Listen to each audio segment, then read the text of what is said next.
हाय दोस्तों, पिछली वीडियो में हम लोगों ने विदेशी यात्रा के विवरण के बारे में पढ़ा था और उसमें यह भी पढ़ा था यूनानी रोमन लेखक और चीनी लेखकों के बारे में पढ़ा था कि वो लोग कब आए थे, उनके द्वारा कौन सी पुस्तकें लिखी गई थी। इन सभी बातों के बारे में हम लोगों ने पिछली वीडियो में जानकारी ले लिया था। और ये हिस्ट्री का क्लास 4 है, खान सर का जीके का बुक का।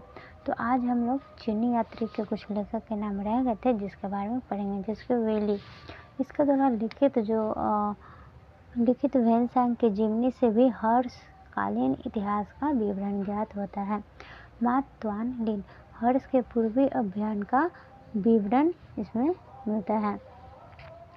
इतिसंग जो है 7वीं शताब्दी के अंत में भारत आने वाले इस चीनी यात्रा ने नालंदा तथा विक्रमशिला विश्वविद्यालय और अपने समय की भारत स्थिति का वर्णन किया है। संग यून यह 1518 ईस्वी में भारत आया था और अपने 3 वर्ष की यात्रा में बौद्ध धर्म की प्राप्तियां एकत्रित की। अब हम लोग बात करेंगे अरबी लेखक के बारे में। प्रथम अरबी लेखक जो है अल-बरूनी है, जो कि 11वीं शताब्दी में मोहम्मद गजनवी के साथ भारत आया। अल-बरूनी अपनी पुस्तक तहकीक-ए-हिंद किताब-उल-हिंद अर्थात भारत की खोज में राजपूतकालीन समाज, धर्म, रीति रिवाज एवं सुंदर प्रकाश डाला।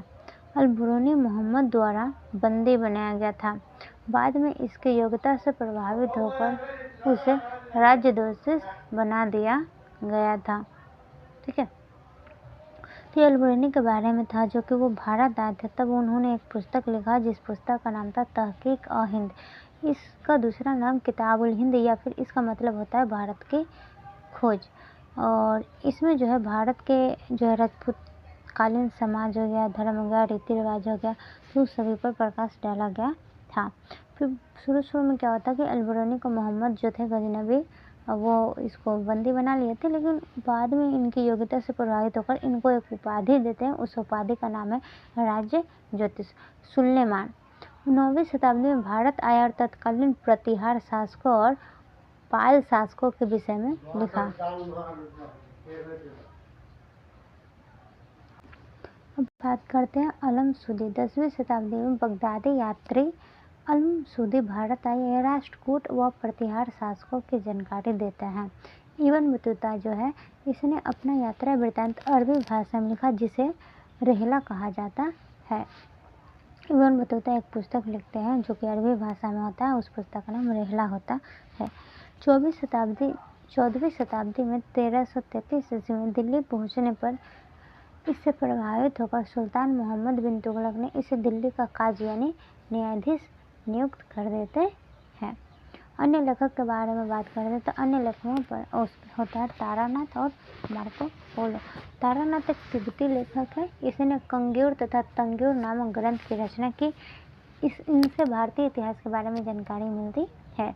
मार्को पोलो यह 13वीं शताब्दी के अंत में पांड्य देश की यात्रा पर आया था। इसका विवरण पांड्य इतिहास के अध्ययन के लिए उपयोगी है।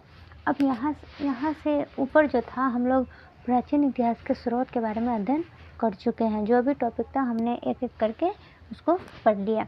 अब मेन यहाँ से शुरू होता है प्राचीन भारत का इतिहास, जिसको हम आगे पढ़ेंगे। तो शुरू करते हैं प्राचीन इतिहास के बारे में। यहाँ से मेन चैप्टर शुरू होता है। प्राचीन इतिहास क्या होता है? तो अतीतों का अध्ययन हम लोग इतिहास कहते हैं, यानी पुराने ज़माने की जो चीज़ों के बारे में अध्ययन करते हैं तो एक तरीके से वो इतिहास है। तो अतीत काल की घटना की स्थिति की जानकारी देने वाले शास्त्र को ही हम इतिहास कहते हैं। प्राचीन भारतीय इतिहास की विशद सामग्री को सार्वजन एवं समझने योग्य बनाने के लिए इतिहासकारों ने इसे 3 भागों में बांटा, यानी इतिहास को अच्छे तरीके से अध्ययन कर सके इसलिए इतिहासकार जो होते हैं इसको 3 भागों में अध्ययन करते हैं। प्रागैतिहासिक काल, आधे ऐतिहासिक काल और ऐतिहासिक काल। प्रागैतिहासिक काल, तो इस काल का इतिहास पूर्णतः पुरातात्विक साधनों पर निर्भर है। इस काल में मनुष्य के कोई लिखित साधन साक्ष्य उपलब्ध नहीं, इसलिए इसे प्रागैतिहासिक काल कहता है। यानी प्रागैतिहासिक काल में क्या होता है कि इसमें कोई भी लिखित साक्ष्य नहीं मिला है। नहीं, अब लिखित नहीं मिला तो लोग यहाँ पर पढ़ नहीं सकते थे। इससे तो पूरा ये क्लियर हो जाता है कि हाँ यहाँ पर कोई पढ़ा लिखा नहीं था या नहीं यहाँ पर कोई साक्ष्य मिला है। आदि ऐतिहासिक काल के बारे में बात करते हैं। तो आदि ऐतिहासिक काल एक ऐसा काल है जिसके लिए लेखन कला तो मिला है, लेकिन यहाँ पर कोई पुष्टि नहीं है। पुष्टि कहने का मतलब अपुष्ट है। अपुष्ट कहने का मतलब उनकी लिपि को समझना बहुत कठिन है, जो कि अभी तक नहीं समझा जा सका। इसलिए इस काल को आधैतिहासिक काल कहा जाता है। इस काल के इतिहास लेखन के लिए साहित्यिक एवं पुरातात्विक साधनों का प्रयोग किया जाता है। इस काल के अंतर्गत 2500 से 600 ईसा पूर्व के मध्यकाल आता है। अब हम बात करते हैं ऐतिहासिक काल के बारे में। ऐतिहासिक काल को ही आदि मानव कहा गया, यानी इसमें जो है मानव सभ्य बन गया था, ठीक है, और इसमें लिखित साक्ष्य भी मिला, और इसमें जो लिखा हुआ है वो पढ़ा भी गया, यानी यहाँ पर पठनीय साधन भी मिले हैं।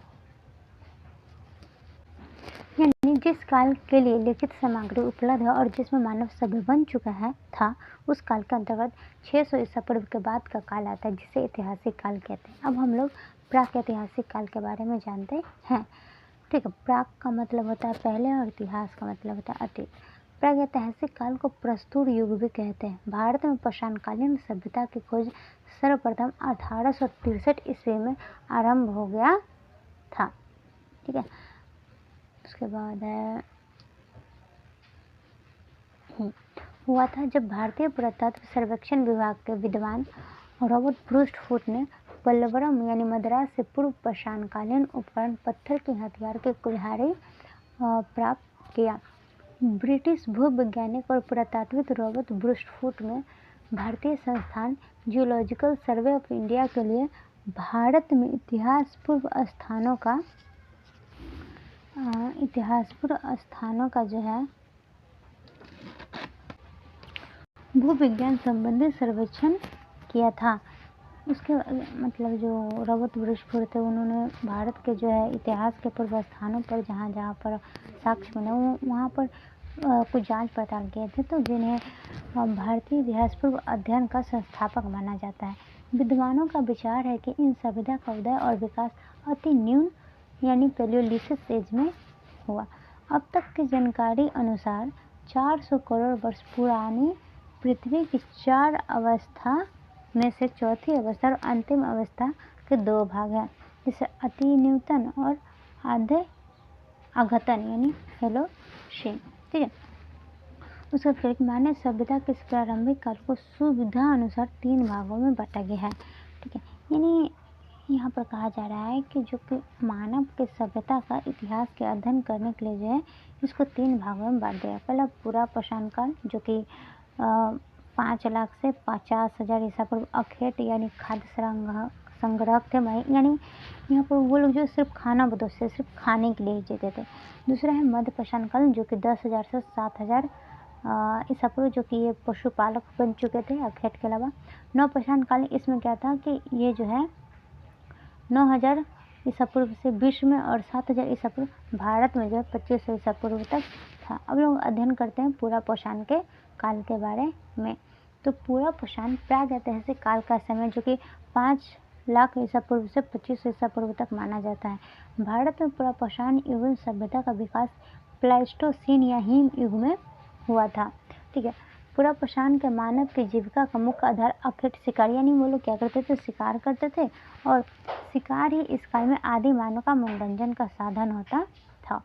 इसका प्रमाण कुल्हाड़ी यानी हैंड एक्स, बिदरीनी यानी क्लीवर और गंडास यानी खंडक का उपयोग, जिसके अवशेष पंजाब की सोहन नदी घाटी से मिलते हैं तथा उत्तर प्रदेश के बेलन घाटी, राजस्थान का डिडवाना, नर्मदा घाटी से प्राप्त होता है। भीमबेटका, जो कि मध्य प्रदेश में, वहाँ की गुफाओं से जो है तत्कालीन मनुष्य के आवास के अवशेष मिले हैं, लेकिन तत्कालीन मानव अखेट का जीवन जीता था, जो स्थानीय निवास का अभाव था। यानी यहाँ पर लोग एक अस्थायी जीवन नहीं जी रहे थे, वो अखेट यानी शिकार करके भी जीवन व्यतीत करते थे। ये शिकार द्वारा जानवर के मांस, फल, सब्जियां, कंद मूल जीवन व्यतीत करने के लिए करते थे, यानी अपने जीवन व्यतीत के लिए शिकार करते थे, फल सब्जियां जंगलों से तोड़ के लाते थे और खाते थे। आगे बात करते हैं तो उच्च पूरा पाषाण युग में ज्ञानी मानव यानी होमोसेपियंस का प्रवेश हुआ। आग का आविष्कार हुआ पूरा पाषाण काल में हुआ, परंतु उस समय मानव इसका प्रयोग नहीं करना जानता था। यानी आग का खोज तो उच्च पूरा पाषाण युग में हो गया था, जो कि उसको हम ज्ञानी मानव के नाम से जानते हैं, लेकिन इनका जो इस्तेमाल करना ये लोग नहीं जानते थे। अब हम बात व्यक्त करते हैं मध्यपाषाण काल के बारे में। मध्यपाषाणकालीन मानव शिकार करके मतलब मध्यकालीन जो है मानव शिकार करके मछली पकड़ तथा जंगली कंदमूल का संग्रह कर उसी से अपना पेट भरते थे। इस युग के उपकरण बहुत छोटे हो गए, इसलिए इन्हें माइक्रोलिथ कहा गया। यानी यहाँ पर जो पत्थर के हथियार बनाए गए थे वो भी थोड़ा छोटा हो गया था, इसलिए इसी को माइक्रोलिथ युग कहा जाता है। मध्य प्रदेश में आदमगढ़, राजस्थान के बंगौर पशुपालन के सबसे पुराने साक्ष्य मिले हैं। संभवतः पहला मानव अस्थि पंजर जो है मध्यपाषाण में ही मिला। उत्तर प्रदेश के सराय नाहर तथा मंदाहा नामक स्थान से मिले। नवपाषाण काल यानी अन्न उत्पादक युग। अन्न उत्पादक युग में क्या है कि मानव अस्थायी निवास की प्रवृत्ति नवपाषाण काल में हुई तथा उनसे पहले सबसे पहले कुत्ते पालतू जानवर बनाए गए। नवपाषाण प्राचीनतम बस्ती पाकिस्तान के बलूचिस्तान के मेहरगढ़ में है। मेहरगढ़ में कृषि का प्राचीनतम साक्ष्य मिला। यहाँ के लोग गेहूं, जौ और रुई उपजाते थे। इलाहाबाद के पास कोल्डिहवा से चावल उगाने का प्रमाण मिला है। नवपाषाण युग के लोग सबसे पुराने कृषक समुदाय के थे। वो मिट्टी और सरकंडे के बने गोलकार या आयताकार घरों में रहते थे। यह कृषि के अतिरिक्त पशुपालन भी करते थे। वो गाय, बैल, बकरी पालते थे। इस युग के पॉलिशीदार पाषाण उपकरण हथियार का प्रयोग करते थे। विशेष रूप से पत्थर की कुल्हाड़ी का प्रयोग करते थे।